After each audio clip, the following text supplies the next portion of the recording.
Tales Roadhouse. We are sitting in the bus with Dee Jay Silver. Yes, sir. Heir to the Purdue Farms fortune. Yeah, if I wouldn't be on this bus, homie. No offense. I always tell people you spell my last name like the college, not the chicken. It's good to see you, brother. Oh, man, happy to have you out. We've been talking about it all year. We've been out. We had a show last night with Jason Aldean, and DJ's been out here doing all this stuff for a long time. 12 years. When did we first meet? Was it at WSM? Oh, man, I don't know. We got really drunk on your bus, though. I mean, our paths have crossed. We shared space with Big D and Bubba for a while. That's you right. know, so we I used to get to see you every week. I know, yeah. But things have been good for you, man. How many people do you think you've DJ'd in front of in the past 15 years? Millions. Millions. Isn't that amazing? It's crazy how, you meet people like Brian O'Connell changes your life, and you're in front of 30,000 people every day. Every day. You know what I mean? You know, it's almost like there's certain guys in this business that are literally kingmakers. If they take you under their wing, they can move mountains, because a lot of people have talent. You know, it's just getting with the right people. It all goes back to, the old saying, it's not what you know, it's who you know. That's right. Yeah. And, it's like, I tell you, I met Brian O'Connell. It's a weird story. So I was out with, I was doing like after parties for Nelly, and then I went to Jason, because I met Jason in 2010 at a bar called Taboo Ultra Lounge at the MGM Grand Garden. Yeah. And, they sent us our tour schedule for the next year. Well, out on the hip-hop tours, we would get hotels and stay. Then we'd drive the next day. And so we were in Tulsa, going to Lubbock, the first show of the year. And our bus calls 2 o'clock. I was like, bro, I'm good. 1:30, we're back. There wasn't a bus in that parking lot. I was like, oh, shit. Knocked on a bus when he had the blue flames, and Pity opens the door and says, hey, I'm Dee Jay Silver. Can I go to Texas with you? And that's how I met BLC that night. Wow. Yeah. Well, you never know, man. So you kind of got your start out in Vegas, right? Oh, yeah. I've been playing Vegas for, 12, 13 years full time, and Texas, Florida, Boston, Atlantic City. I mean, we've been touring a lot. What's your philosophy about how you approach doing your sets and doing your show? And do they vary? I'm sure they vary from type of genre to genre, but even the venue situation can change the way you approach what you do. So give me a rundown of how you look at it, how you evaluate, and how you choose your songs from time to time. Well, I made one time I went into a club and I preset my set, and I felt like I let the crowd down completely. Really? So I've never preset another one. So you just go on the fly and feel what you... Go where the Lord leads you. I mean, I say that everywhere. I got a skeleton list that I know that's going to work. Yeah. Like we go to Boston, I know I've got to play Sweet Caroline. If we go to Columbus, Ohio, and I know I got to play like Hang On Sloopy or something. Do you know what I mean? Yeah. But and I just go with the gut feeling, and if they don't like it, it's 2.5 minutes, man. We can do something else. Yeah. Do you have things categorized by genre? I mean, so you can kind of go to things quick. Yeah, it'll say new country, old country, country drops, new hip hop drops, new house, Las Vegas, Miami, Turks and Caicos, the Bahamas, Boston. When you build beats in, do you do all that stuff yourself? You build your own beats? Yeah, absolutely. How long does it take you to build a beat? Depends if the Lord's with me. 10 minutes, if the devil's fighting you, a couple days. Yeah. Yeah, you know how it goes. So give me some of your background. Where'd you grow up? Yeah, I'm still working on that. I was born in Dallas, Texas, and my grandfather passed and went to Arkansas. We talked about that earlier. About 6th grade, I graduated high school there. In 6th grade, that's pretty nice. Yeah. I was the smartest dude in Arkansas in 6th grade. we don't go past grade 12, no. grade 8. Man, that's when we shut down up there. We just stopped counting, ran out of fingers in one hand. Yeah. We graduated there. I went to college at North Arkansas Community College, and I went to Williams Baptist College. And as soon as I could get out, I went back to Texas. Yeah. Spent most of my life in Austin, then got the record deal and moved to Nashville. So did you get a record deal as an artist, or? Yeah, first DJ to ever get a record deal through country Sony. So what were the terms of the contract? What were you doing for? A 3-record deal. Just long story short, I mean, if there's ever a Nashville story, I kind of feel like I could write a good book on this. We come to Nashville. Never been to Nashville. The hype, the belief, the Music Row, the feeling. I was like, met a guy named Chance. He was like, "I'm gonna show you around." I went to go down Music Row, and I was like, "What is that?" And he was this, and we went past a place called Warner Chapel. Yep. And I was like, Jesus Christ, let me out. I just want to go look. Well, we walked in and walked up the stairs. I was just looking at all these gold plaques. Ran in, person, Chris Stacy walked up, and I said, I got this idea. Here's what I do. And they're like, all right, here we go. Went to this office. It's 10 minutes. 10 minutes. The gospel, I'll give you 10 minutes. Turned into 4 hours. Really? The head of the record label walked in and goes, "Can you do this?" Puts this old ass iPod down, bro, the big ones. And it was Dust on the Bottle mixed with Jaquan Tipsy. And I said, "Yeah, I did that." That's how it started. And I just kind of got the bug. And it was nothing new to me because I was always known as the guy that would just mix country music in no matter where I was at. Because every DJ was like, what are you comfortable with? What do you feel? You know, I'm an 80s guy, I'm a rock guy, I'm a hip hop guy. And I was like, I like country music. And they're like, good luck with that. So I'd mix Alabama with Run DMC Walk This Way, or Pony with something, you know what I mean? Or Jaquan Tipsy with Dust on the Bottle. It's the exact same song. Then it just kind of went from that to, you know, I started kind of getting invested a little bit more in Nashville. And and then I met a guy named Ken Madsen. He's like, we're gonna do this. We shopped the record deal along and walked into Sony, sat down with the whole Sony crew, and I said, "This is where I want to be." And he said, "Well, we don't have an offer from Sony." I was like, well, "Do your job, bro." You know. And I was just naive to this whole world, and come out and I put out the record called The Country Club. We did Dixieland Delight with Nappy Roots, Carrie Underwood, Two Black Cadillacs mixed with Dolly Parton, a song with Love and Theft called Angel Eyes, and a Jake Owen. God, what was that big Jake Owen song? Summer. I'll look it up. Barefoot Blue Jean Night. Yep. Yeah. You know, that's not the typical path to a record deal. I've really never heard of anybody else in Nashville doing that, man. Yeah, I didn't know any different. Kind of a trailblazer, man. The funniest thing, they were just like, you know, I didn't know what this whole, when you go out and do a show and kind of like invite them out, what's it called? Like a showcase. Yep. And they're like, we're going to do a showcase. And I was like, we are doing a showcase. You know, when I play, and I was kidding around with Ken Madsen. I said, I'll invite you to my showcase when we're playing Bridgestone Arena. You're just kind of kidding around. You know, I don't know any different, you know. Fast forward a year, meet Jason, play, and I sent him a text. I said, "You come to my showcase tonight?" He goes, "Yeah, where is it?" I was like, "Bridgestone." Really? Yeah. What, did he come? Oh, yeah. Then I fired him like a year later. But he was a nice guy. He's a good dude. I hope he's doing great. But he fit the purpose of the time of my life. I just think I went over with Red Light and been with him ever since. It's been pretty amazing watching you grow and everything. It's really phenomenal, man. You've really done things very different from anybody else in this format. Thank you, man. That's I don't very know if cool, it's man. wrong or right. I just kind of... Yeah, but you know, man, it just goes to show you that if you have a dream and you have a vision, visualize what it is you want out of life, man, and go after it. I mean, nobody can stop you but you. Word I mean, no pisses me off. We've all been told no a lot in our lives, man. I just never believed it. I always believed in myself enough that I knew I was going to make it. And you surround yourself with people that believe in you too, that are also honest with you, that are not yes man, or just, but you know, hey, this is a good idea, this is a bad idea. I believe in you. Let's go with this, or let's rethink this. Let's get it to where it needs it to be. Yep. When you first got to Nashville, you know, what year was it when you first got to Nashville? I put out my first record in 2013, so 2015. It's changed a lot since you got to town. Sure has, man. When I first came to Nashville, there was no reason to live downtown. You get a condo downtown for $250,000. You felt like you're getting ripped off. You could buy one of those buildings where all the bars are in Lower Broad for $250,000. Only if we could tell the future. TL. Oh my gosh, man! It's been amazing watching it change and watching the whole format grow and change too. It's you know, I think music in general and mixing things down. You can probably understand this too. I think music goes in 10-year increments. Sure. And when I say that, it's not so much the songs really might not change that much, but the production qualities change a lot. You know, if you go back to the 80s and you put that stuff side by side when you're playing songs on the format, you know, you can kind of tell when production values change because the levels go up. Yeah, and then so stuff from, if you're listening to the radio's current stuff that's being played on the radio now is so compressed and so hot and shoved up in the mix. There's no way to weave a song from the 80s into that and make it sound right. The levels, the sound quality just doesn't match up. And I've seen it just get hotter and hotter and more compressed and louder. And it just seems like we've lost a lot of dynamics in the music. You lost a lot of feel to it for sure. We really have. I had the same conversation with guys from Alabama at Rock the South. And I said, I want to take your old, because if you play, just say Song in the South by Alabama, and you play the brand new Jason Aldean next to each other, you have to turn Song in the South up so hot when Jason comes on, almost blows your speakers completely out of the wall. And I told him, I said, I don't want to change your music. I don't want to, quote unquote, mash up. I don't want to mix it. I want to remaster it.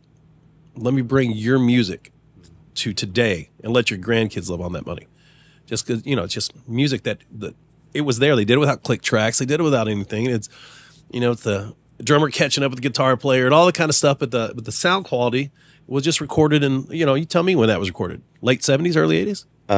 Song of the South, it would be early 80s. Alabama really started hitting in the 80s. Yeah, when they had their huge run. But I mean, if you're on a dB scale from 1 to 10, I mean, that's like a 4.5. But even the compression ratio, man, I mean, if you looked at everything on a grid from the 70s and 80s, I mean, you can see the peaks and valleys and everything when instrumentation comes in. Nowadays, when you look at that grid, it's solid. Bam, it's bam, it's all up. Solid line. Yeah. And I remember that when I first noticed it, Blake Shelton, when A Honeybee came out, that record was the hottest record I think I'd ever heard in my life. And even today, several years later, since that's been cut, it's one of the hottest mixed records out there. What is that? They mix it like a hip hop record, you think? I don't know, but it's just really bass hot. heavy?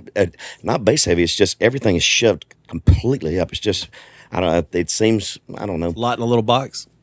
And I there's a lot of purists out there that, like Jack White and people that are really trying to bring back that analog sound. But I wonder how much of the generation now don't hear all the sonic stuff that's capable, that is made on those records, and don't care. I'll say, or let's be honest, don't give a shit. Don't give a shit. No. They don't care. Same they're listening to Jack earbuds, White. and you're losing a lot of sound quality there. Anyway, you're never going to get the extreme lows and the sizzle on the high end, or the warmth in the body of the analog the way that we used to get it. The all same that's people gone. that are listening to Jack White are listening to Drake, or listening to their playlist is all over the place. I think everybody's like that. It should be, and I feel bad if it's not. Yeah, I mean, I listen to everything. I mean, not really into like the hardcore gangster stuff. I mean, I used to be though. Yeah, yeah. But I can listen to golly, Macklemore and Lewis. I like some of that. They were great. Stuff. Yeah, I opened that song played right before you walked on last night. Really? Yeah. That's pretty cool. It's a good feel music, and man, I've got into like a lot of Toby Mac. Really? Dude, so good. And I guess he lives in Nashville by us, but I think everybody lives in Nashville nowadays. Yeah, no, it's absolutely. But it's just songs that you hear in an elevator and you're like, what is this? And you Shazam it and you go home and I was like, man, this is it. It never ceases to amaze me. People get so fixated on hearing a song one way, and if you put your producer mind to it, a song like Tennessee Whiskey, the way that George Jones did it, who would have ever believed that Chris Stapleton could have turned it into what it was? Turned it into same lyric, just completely different feel and different style song. It just goes to show you that if the lyric is strong enough, there are many ways to approach a song depending on what the vision in your head is. Live the test of time for sure. Absolutely. There's somebody right now karaoke in Tennessee Whiskey in Nashville. I 100% guarantee. Oh yeah, butchering the shit out of it. Yeah, at this time, there's a lot of people in Nashville that are tore up. Yeah, that's right. They're jealous. Yeah, I can't start till later in the day. I mean, we're getting older, man. You start earlier. I get more excited about catering than the alcohol. Buddy, especially sometimes now, and like Jason switched to wine. I'm like, God, dog's gonna have my friend back this year. This is great. Yeah, it's a mellow thing. It was a progression. I'm glad we're past the Jaeger and the hot damn fireball. Oh shit. God, yes. Yeah, those are stories for off the camera. But yeah, man, there's times where I will never forget when Fireball came out. Jason's probably gonna kill me for telling this story. We kid out. Jason goes, "You tried this, bro?" We had 3 bottles of Fireball in the fridge. We're driving down the highway. All right. The next day, I just feel like worn up dog shit. Oh, it's just so sweet. I walked on the bus and came back, and he's sitting on the stairs of the bus, head between his hands, and he's like, "Fuck you, dude." And I was like, "Me," Mine early on, back in the '90s, before Fireball and all that stuff, it was Goldschlager. My life hadn't been Goldschlager bad in a while. Oh my God. Goldschlager would stay with you too, man. It'd move through you. You'd see gold in your stuff the next day. I mean, it was bad. Hey, you ever have Rumple Mints? Oh yeah. Oh man, that stuff had Rumple's making a comeback with Rumple and water. I mean, that's no real friend's going to give you that. Eat the lining out of your stomach. It's there. It's gone. It's and I drank a bunch of it. No, it was the thing. I wasn't mad at it. Jaeger was another one. And I got to tell you, I'm good at drinking Jameson to the part where it's scary. I just take the lid off. What are you mixing with? Personality? What are you mixing it with? Uh-huh. It's awful hard not to succumb to the temptations of the road, and it's all part of the culture out here with country, man. Alcohol is everywhere. It's at every industry event. It's everywhere you go, it's handed to you. You just got to learn to keep it. Just not a big drinker, man. I got to the part where we were drinking every night, and everybody's always been. Everybody has an alter ego. Everybody's like, dude, I was messed up last night. Did you see Silver? You know what I mean? I was like, about a month and a half straight of that. I was just like, Well, we're alive. We're not in prison. Let's just relax a little bit. When your friends give you a name for your alter ego that shows up when you get tore up, you know you got a problem. And I have a few friends. Do I have one? Junior, do I have? What do y'all call me? Yeah, to your face. What do y'all call me, man? Hammered drunk. That's not really a name. Oh, TL, he's hammered drunk. Yeah, you don't go over there, man. Hammered. He's gonna smoke all your cigarettes. Hey, I miss those days though. I miss those days sitting on the couch, eight dudes deep, just spilling liquor at each other, just laughing. Oh, or getting the tequila out of the freezer and just doing shot after shot after shot. I was up at 4 o'clock this morning riding the big wheel around the parking lots. Man, And having a great Until time. security said, "Son, no, we were no." going to the lake. Joel, our monitor guy, he's like, "Junior, get up, let's go to the lake." I was like, "All right, dude." So I got out of the bunk and we're going towards the lake, and the security guard just got out and said, "Just stop." No. So we sat there and talked to him for like an hour and a half. This is the best part of the trip. It's great. one person that doesn't want to be there. That's the guy you're hanging out with. He was cool. You just need somebody to talk to, Lonely, miserable. like that Maytag repairman. Yeah, right. Oh, man. This has been really cool, man. Jason's production is tremendous. Yeah, he loves you, man. I love him. We've been too, talking man. about this since the day we put the tour schedule together. And the guys in the band, man, they're so gracious, man. I feel very welcome when we got out here this weekend. That's where. So the funniest thing about last night. So I got with, now that I know his name is Opie, not Tommy. yeah. It took me all day to find Opie because I don't know who the hell it was. And I was like, all right, when you're ready to go, just tap me on the back, bro. So let's roll. Every band guy walked on and tapped me on the back and hugged me. And I was like, that's the issue. I didn't know when to quit playing. I said, somebody just need to talk to. We're just going to go until we got to stop. But it was just like a natural fit. It didn't feel like first day of tour for y'all. No, not at all. It felt like we'd been here forever. The crowd was great. And, man, we do our business and get out of the way. Get it. But what have we done? We've done Tidal Wave together, Faster Horses together. We've done a lot of festivals this summer together. We have. O'Connell's been good to us. BLC loves you, we've man. made the rounds, man. I don't know if there's a better human. If I ever do write a book, BLC's getting his own. You know, but we go way back. I mean, when he was starting off out in the 90s, man, I mean, he and I talked when we were out at Dirk's thing a little while back, that Seven Peaks Festival. And, Colorado. you know, we were just talking about, you know, the old memories and the people from back then and how much the business has changed. But Live Nation's done some tremendous stuff. I mean, they're massive, just the way that they approach everything. You know, we were up in, what's it called? Bethel. New York, in the Original summer. Woodstock. We did the Woodstock up there, and it's just amazing to look back and see where all this craziness started. That was kind of the birth of the fair and festival season and the 3-day event and people camping out and stuff. It had its issues, but you know those guys really thought through everything that they could possibly think of. Man, it just got out of hand. Well, there was no blueprint. There was no Brian O'Connell No. back then. There was no Live Nation Festival crew. That was just like, hey, you know what'd be cool? Let's get a bunch of people out here in the stage and some music and get really drunk and do some drugs we probably shouldn't do. You know? and Turn it wallow. to 10. Yeah, and waddle around in feces all day. my God. I bet I've watched that documentary 100 times. Oh yeah. The 99 Woodstock. I was watching that yesterday, and it was like, holy crap! I'm just amazed at how bad it got. Kid Rock and Limp Bizkit just coming out and just DMX. Y'all remember DMX? What's my name? But I mean, it's just, and I actually asked Kid Rock about Woodstock, bro. I mean, he come out and with little Joe C with him, and it was just, the whole thing was great, man. It was just, it's something you can watch. It's like that movie Forrest Gump. No matter where you catch it, you just feel like, yep, I know this. Let's just watch it from here. So you've been out here long enough, and using that as a reference point, you've stood in front of some pretty massive crowds at many different times of the day through multiple festivals. What's the craziest shit you've ever seen? Crazy. Country's not near as crazy as that. I mean, it's a little bit more subdued, but there's still some idiots out there. I will tell you, probably the only time I've ever had to been told to calm down because we're losing a little bit of the crowd is getting a little to the verge of just total fucking chaos. Yeah. Watershed. I was playing just doing what I do, man. The crowd, I just feel the crowd, feel the pulsing. energy, and I walk up there, hey, bro, we need you to calm down a little bit. And I was like, what? Yes, we made it. But it was at the point where it's like that crowd was never going to turn violent, but it was to the part where it was, I mean, people pushing to the front, people getting, carted out. And it was, that was one. I mean, most of these festivals, Faster Horses turns up. You know, the after parties at Watershed are bigger than most festival parties during the day. I've seen stages fall in, it's a body surfing to and I encourage it, bro. You know what I mean? If you don't mind your butthole getting played with, you should do it too. There you go. To each his own, I guess. That's right. And there's still nothing after 20. Thank the Lord. I think I've been doing this professionally 23 years, just traveling the world. I can't wait to get on the stage tonight. There's nothing like that spotlight coming down in your eyes and just knowing. I tell everybody, I play 30 minutes in front of Jason, between you and Jason. It's the only 30 minutes of my life that I control every part of.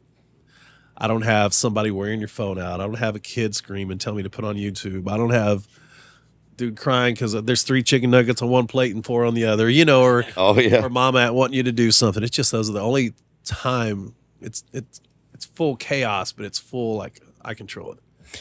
I can tell you enjoy what you do. I mean, just over the years that I've seen you, I know how passionate you are. Was there ever the thought of doing anything else? What was the other path? Well, I will tell you, I went through some hardships, just like we all did. Whatever. I lived in a storage unit outside of Nixon, Missouri. Lived in an old office of an old storage unit. Lost everything, identity theft, ground zero, whatever. Wow. Not a penny in my bank. My car got repossessed. I called my buddy Steve Veggie. I said, Veggie, I need $350. He's like, for what? And I was like, they're going to take my car if we don't. I worked 2 and 3 jobs a day, like $50 jobs, so I could eat. And and it was that moment I said, I'm either going to be broke and do this, or I'm going to be very successful and do this. I'm not saying I'm successful, but I don't live in a storage unit anymore, Yeah. And it was just at that moment, it was like, now it's the time to figure your life out. You've tasted it. It was a little easy. You just left the Staples Center and just did the X Games 10 in LA. You were traveling the world, and it's like you took a lot for granted. Now it's just God checking you a little bit, And to this day, even before the pandemic, I would tell BOC, I was like, I can't wait to do this today. We get to do this. 1% of us get to do this. And I still feel that today. We're going to walk out on the stage with whatever many people are at the show tonight. Thank God it's Aldean. We sell out every night. Yeah. Take the we out of this. Jason sells out every night. But it just, no matter what your issues are or whatever, the minute that put those ears in your head and the spotlight hits you, just it's my happy place, What do you do in your off time? Hang with kiddos, Yeah. Got to where not a golfer, not a fisher. I picked up the bug. We were talking with FaceTime with Jelly last night. We played at some celebrity pro-am a couple weeks ago, and everyone else must have been busy because they called me, but we played. And I kind of got the bug back a little bit, but I mean, what it's like. You're home. I'm gone 250 days minimum a year. When I'm home, I just want to go home. I understand. I don't travel. They're like, let's go to Europe this year. And I was like, fucking what? Let's go to College Grove, Tennessee for a weekend, Yeah. Just to stay home and sit on the couch or the recliner and just watch a little freaking TV. Just cuddle with your daughter.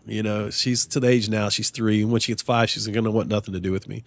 And speaking of kids, it's like I raised my son Wake through FaceTime. We talk every day. He don't know me being gone. It's all he knows. Yeah. But Davis, when she was born, it was the pandemic. Even though I was still playing, I never stopped in the pandemic. I went to Florida where God likes people. Kept playing.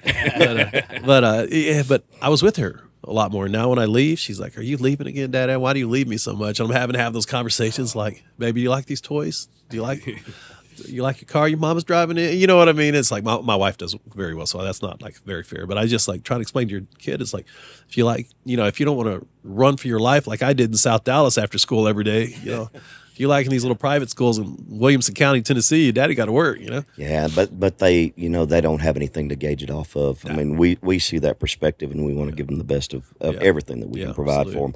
But they're going to grow up, and they're going to hate you for different reasons anyway. Yeah, it's going to. And somebody asked me the other day, is like, "Why do you want to leave your facts? Why do you want to leave your legacies, your kids?" Probably the toughest question anyone's ever asked me. Just straight put me on the spot. I was like, "Fuck," And I said, no matter what we did, what I haven't done, or what you think I've done, or what we get to do, I just want them to say, your daddy was nice to me. Daddy's a good dude. Yeah. That's all I ever want him to say. And it's to the age now where I can bring Wake out on stage, and he'll come out on the thrust, a faster horse in front of 50,000 people and just own it. You know what I mean?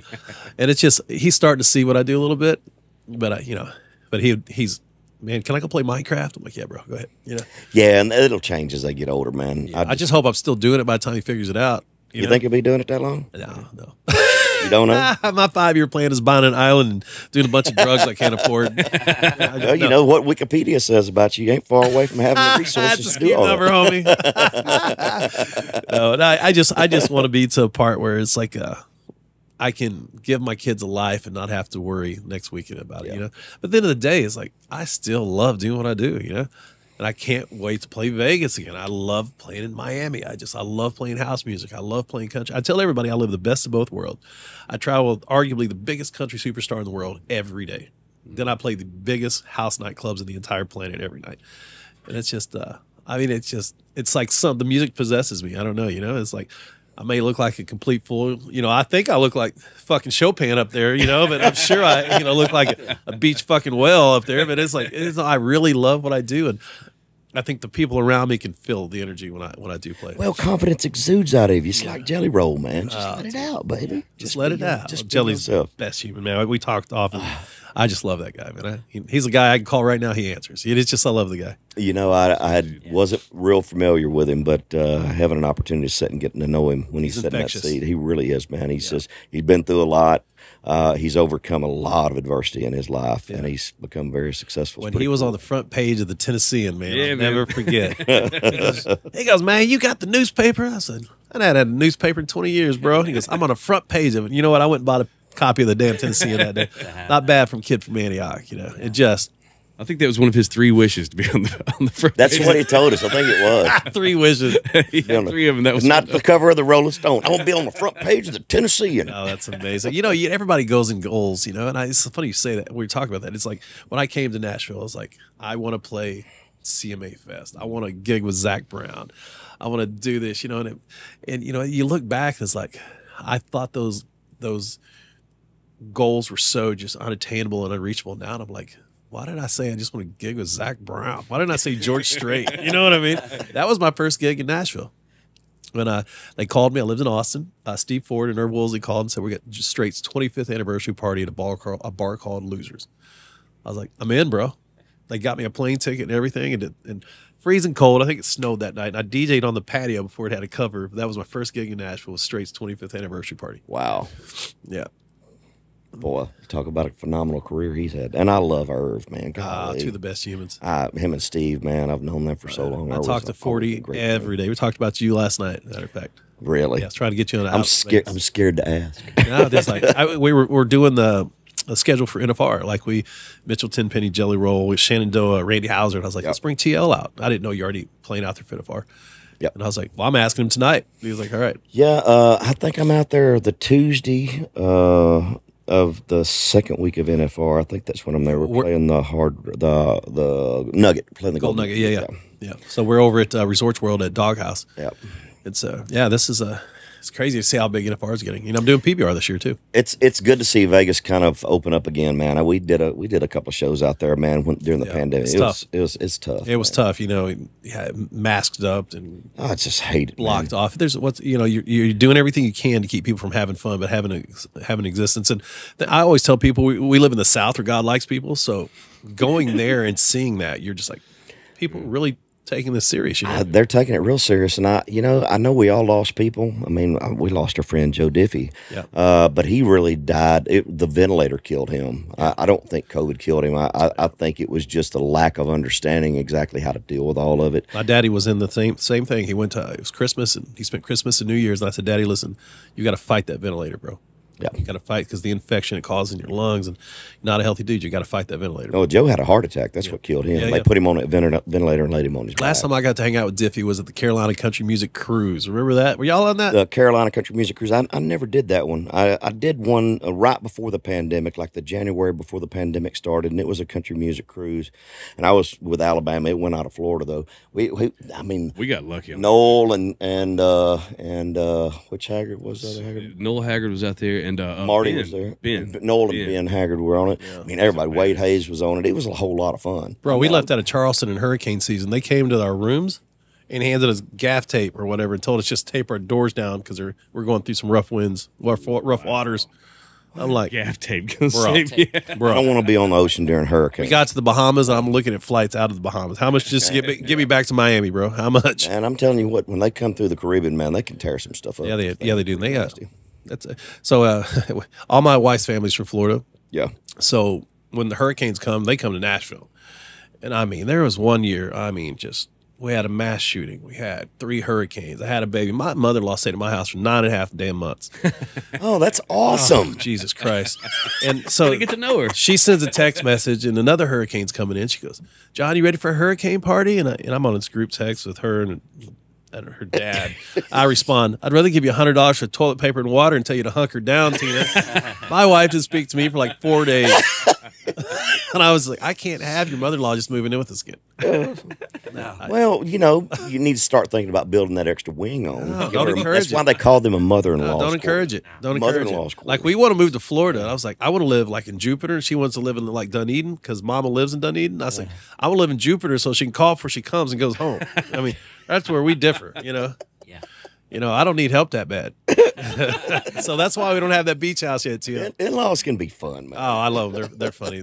Batshit crazy is the correct term for my mother-in-law. So, do you have any kids that aspire to do what you do? Do you have a lot of kids that come up to you that Yeah, want to go down this path? I do, and I don't know if the way that I did things was always the right way, but it's how it was comfortable to me. Yeah. And it was, now you see, when we started this, I was the only DJ out on a country music tour. Oh yeah, you were it. And it was like we caught a lot of feedback. I mean, the Twitter trolls were rolling. You know what I mean? And it's now it's so cool to see every festival tour show. They all have a DJ come in, and I'll tell you one of the coolest things that when I put up country mixes on SoundCloud, you'll get old in SoundCloud. Yeah. I would put hashtag DJS Country because there's no hashtag for it. DJ Silver Country. It's now a subgenre on SoundCloud. Nice. Everybody think it's DJ's Country. No, it's DJ Silver Country. Hell yeah. So when you post these mixed, and I'm sure that you put a lot of these full edited things that you do up on iTunes and you download them. How do they divvy up the royalty ratings on that? I mean, like if you put a Dolly Parton with this one or ever, I'm sure that do. Well, in country, it's still backwards as it all comes. As you can imagine, everybody still gets played. If you like that Dolly Parton you were talking about, Carrie Underwood, all the original players got paid. All the original, it just recycled the money. And that's the best part about country music. There is no subgenre for remix. So if I were to take one of your songs and just redo it, I mean, it's like you're putting a brand new record out, and 100% of all royalties, musicianship, guitars, singing, everything is paid the exact same way. Really? Yeah. So you don't really get a cut off of it? Well, so now it's easier to get a flat fee. Somebody would just say, here's $5,000, knock this record out. You know, I'll keep it complete. I've done it. But when you post those and it goes up on the platform, you don't get paid for that 99. You don't get a piece of the 99. Yeah, I just take a flat fee and get out and let you make your money. I didn't do it. All I did was brought it back to the world, you know. And you would be amazed to the number of records that are probably on the radio that I've probably done. Just took a buyout. Wow. And just because when you hear something and it just doesn't have any balls, or just what's it missing, and we'll just mess around with it and send it back. So are those derivative works, or what? You said you take the flat fee, so I guess it wouldn't be a derivative work, kind of like. I mean, I took a few where it's just like my country club, the first record, Country Club, with 22 on iTunes. I never made a penny from it. Not made a dime. And that's why I'm just going to just pay me a fee and I'll get in and do it. But it's also propped you up and give you a lot of this live stuff too. Oh, I mean, sure, so absolutely. That does have. And it was I don't know if labor loves right, but it was something I said that they said I couldn't do, and I said, "Shit, watch me." They're like, "What's the budget?" I said, "Budget for what? I mean, all I need is a laptop and maybe a cheeseburger, maybe Coca-Cola every once in a while, bro. What you got? I don't need these huge studios." No, well, it's amazing. You can do everything on a laptop now. I mean, that's it. Well, I got two back there that I could cut a record on right now. Yeah. You know, and You run Pro Tools or Logic? I use Ableton and Pro Tools. Okay. To the part where I have a team now. I've got a guy in San Francisco that does digital and all creative. I got a guy in Vegas that helps me with all the levels and pushing the mixes out. Got a guy in Nashville that the guy's got Grammys. We produce together day by day. So on good terms, really busy, but bad terms, I'm a little too busy to get to all this sometimes. And so I just say, hey, Ray, I need this. Lou, I need this. Dave, what do you think about this? Well, being out on the road so much can get pretty grueling. I'm sure it cuts into a lot of your creativity a lot too. It does, and what people don't realize, you get out here. I don't ride on the road well. I never have, man. It's always been a struggle for me because there's too many distractions. Too much going on. I need to, when I go home, I have to have a scheduled time. Are you the 10 a.m. rider guy that has? I'm that guy. So I got my schedule when we ride. I was like, so we set at 10 o'clock. I'll have a beat guy come in at 10. Another dude come in at 11, get something circulating. And I was like, bro, you got 2 hours and this is going off the rails, man. I'm going to come in with a hook or something in my head. They're like, you know, I did a record called Corners. You know, I wanted it to be all the corners of my mind: hip hop, house, country, vibe, chill. And I walked in and it was like, what are we writing today? I was like, Rubber Band Money, bro. We wrote Rubber Band Money. And then I wrote the song Young Americans that Colt Ford and Charles Kelly cut, and Just Got Paid. I wrote that one, and that was the same day. You know, it's just sometimes when it rolls, it rolls. But if you tell me 10 o'clock in the morning, I'm just like, oh, you know. But 3 o'clock in the morning, the Lord talks to you, just get up and go, you know. Yeah. Like Made to Do, I wrote that in New York LaGuardia Airport. And I text my guy and I said, here's my idea. Just let's lay a beat down. I'll see you tomorrow. You know? Have you had any stuff, shopped any stuff for movies or anything yet? Every once in a while I'll get a check. I don't know where from, and it said it's been in a TV commercial or a movie. That's cool. Yeah, I'll take it. But it's something I would like to look into. I don't know enough about it, or I don't think I have the right person in my life to push that knows those people. Maybe I don't know. You know. I'm sure there's a lot of placement for all that stuff. I mean, and the movie situation has expanded so much. You know, everything used to be Paramount or MGM or whatever. Now you've got Netflix and Hulu and all doing this original content and stuff. There's so many other platforms. There's people that make a living by just making jingles and just like music beds. Yep. So maybe something I'd like to look into for sure. That's pretty cool. You know, like I said, we're just gonna check, and you have no idea what it's for, and then it'll say commercial in whatever Zimbabwe.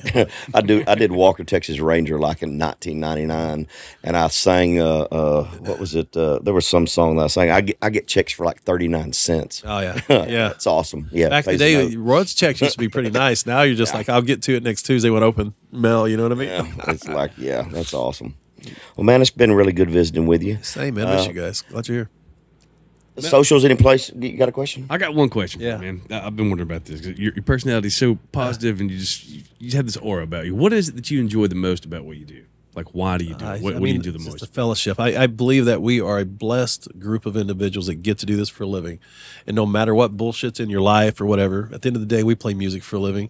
And whether we know it or not, I feel like one song to us, or even though you won't see Paint Me in Birmingham in the key of G so I can join you, somebody in the back is having a memory that evokes out of their body that. You know, anytime that question's asked, I think of the great Burt Reynolds. The money, the fame, and the glory. Mostly the money. That's it. That's it. You know, but it's just, you know what it's like, though. You're sitting there singing, and whatever, you know, it's just like there's a million truths in this world, but whatever the truth is to you. You know, when you start singing a song, or you play a song and look out and somebody out there's having the best time, and there's always some girl crying, fighting with her boyfriend there, and there's always somebody in full tears that whatever was that your daddy's song or whatever that is. Music is a memory, and that memory hit the soft spot in their heart, and just the fact that you have that power at any given time that you don't even know. It's not something you could plan in your life, but something that you have an influence over. One person out of 35,000 people staring at you. One person was like, thank you. That's all it is. Even though you got the 10 people calling you an asshole, but it is what it is. You know? You knocked that out of it. I knew he'd knocked that out of the park. Absolutely. Yeah, it's easy. Man, thank you for your friendship. Love you guys. Thank you. I always enjoy being around you. You're such a positive guy, man. My favorite stories are with you, man. Well, I appreciate it. We cannot say on this podcast. I'm kidding. But we're going to make more. It's going to be great. I love it. No, but I do appreciate you guys, and you guys coming out here. It's something we've all looked forward to, and honestly, it was needed out here, and it pulled the crew together. And don't think the catering is this good. We just doctored up the first day, y'all. It's going downhill now. It's all going to shit from here. Just remember. Bologna sandwiches. You know what? Tomorrow we have to go to Banger, so you know. Yeah, get you a copy of the Banger Daily. Can't wait. Love you, brother. Take care. You too, buddy. Dee Jay Silver. Yes, sir.